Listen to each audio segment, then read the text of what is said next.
دوستو، خواب دیکھنا کیسا ہے اور خواب کی حقیقت کیا ہے؟ اکثر لوگ خواب کو لے کر طرح طرح کی کشم و کش میں مبتلا رہتے ہیں۔ کیا مردے واقعی خواب میں آ کر بات کرتے ہیں؟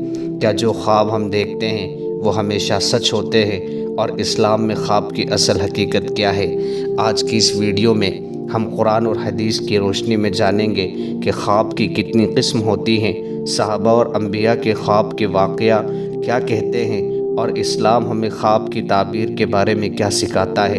آخر تک ضرور دیکھیے گا، کیونکہ اس ویڈیو کے بعد آپ کے ذہن میں خواب کو لے کر جو بھی الجھن ہوگی وہ دور ہو جائے گی انشاءاللہ۔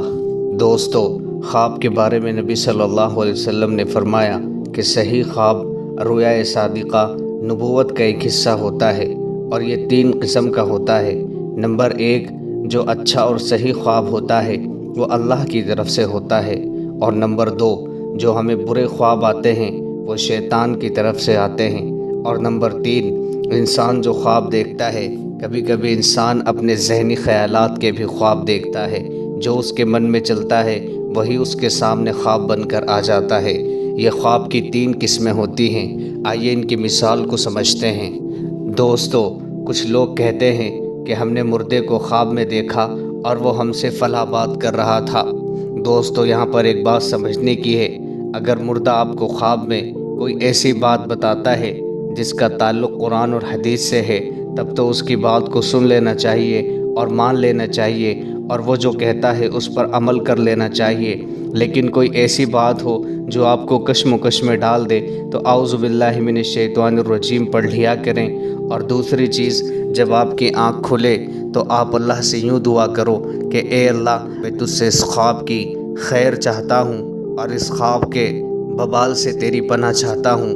اس طرح سے کہہ کر ٹال دیا کریں۔ یہاں تک کتابوں کے اندر لکھا ہے کہ خواب کی تعبیر کے چکر میں نہیں پڑنا چاہیے۔ اکثر لوگ خواب کی تعبیر کے لیے پریشان رہتے ہیں، لیکن اگر کوئی اچھا خواب ہو تو وہ اپنے کسی ایسے انسان کو بتا سکتے ہیں جس سے آپ انسیت اور محبت رکھتے ہیں۔ اور دوسری چیز، اگر خواب میں مردہ آپ سے کسی ایسی بات کا حکم کرتا ہے جو شریعت کے خلاف ہے، رسول اللہ صلی اللہ علیہ وسلم کے دین کے خلاف ہے، قرآن اور حدیث کے خلاف ہے، تو اس بات کو وہیں چھوڑ دینا چاہیے۔ اب بات کرتے ہیں کہ ایک خواب جو ہوتا ہے وہ اللہ تعالیٰ کی طرف سے ہوتا ہے۔ یہاں پر ایک بات سمجھنے کی ہے کہ بعض وقت ایسا ہوتا ہے کہ خواب کے ذریعے اللہ اپنے کسی بندے کو ہدایت کی طرف بلاتا ہے یا اس کی اصلاح کر رہا ہوتا ہے۔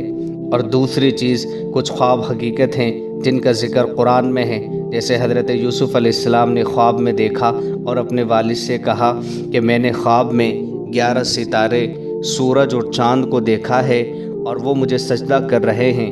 یہ سچ خواب تھا اور بعد میں یہ حقیقت بھی بنا۔ اور دوسرا، جیسے حضرت ابراہیم علیہ السلام نے دیکھا کہ وہ اپنے بیٹے حضرت اسماعیل علیہ السلام کو قربان کر رہے ہیں۔ تو کچھ خواب ہوتے ہیں جو اللہ کی طرف سے ہوتے ہیں، لیکن اگر خواب میں کوئی گندی چیز یا کوئی ایسی بات کا حکم جس کا تعلق قرآن اور حدیث سے نہیں ہوتا، اس کو بالکل نہ مانیں۔ اور اگر کوئی خواب آپ کو اللہ کی طرف سے ایسا دکھتا ہے کہ اس سے فلاں کام بن جائے گا یا فلاں کام رک جائے گا، تو بس یہ کہہ کر چھوڑ دیا کرے کہ اے اللہ، میں تجھ سے اس خواب کی خیر چاہتا ہوں اور اس خواب کے شر سے تیری پناہ چاہتا ہوں۔ خواب واقعی ہوتے ہیں اور اللہ کبھی کبھی اپنے بندوں کو ان کے ذریعے کوئی پیغام دیتے ہیں، لیکن دین کا اصل ثبوت قرآن اور سنت ہے، خواب نہیں ہے۔ اب دوستو، بات کرتے ہیں، بعض تاریخی کتابوں میں ایسا بھی ہوتا ہے کہ کچھ لوگ یہ ذکر کرتے ہیں کہ فلاں بزرگ کا انتقال ہوا اور وہ اپنے شاگرد کے خواب میں آئے، اور شاگرد نے ان سے خواب میں پوچھا کہ حضرت آپ کے ساتھ کیا معاملہ پیش ہوا، تو وہ کہتے ہیں کہ اللہ نے مجھے بخش دیا اور مجھ پہ اپنا رحم کیا اور اپنی جنت مجھے عطا فرمائی۔ دوستو، یہاں پر یہ بات بھی سمجھنے کی ہے کہ واقعات سچ بھی ہو سکتے ہیں، لیکن یہ یقین دلیل نہیں بنتے۔ علماء کہتے ہیں کہ اگر خواب قرآن و سنت کے مطابق ہو تو اسے تصدیق کی جا سکتی ہے، اور اگر خلاف ہو تو اسے رد کرنا ہوگا۔